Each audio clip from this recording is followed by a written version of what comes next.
Hey everyone, welcome back to the channel. In today's video, I'm going to show you how to add a clock widget in Notion. It's really simple and easy. So the step 1 is flip clock widget. Head over to widget box setup and sign up. Once sign up, find the digital retro clock and create it. Customize the colors and styles to your liking. Copy the widget URL and then embed in Notion. Back in Notion, type dash embed and add an embed clock.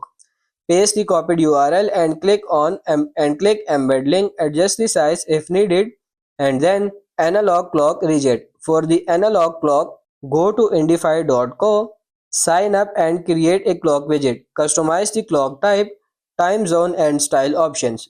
Copy the widget URL and then embed in Notion. Repeat the embedding process in Notion with the analog clock widget URL.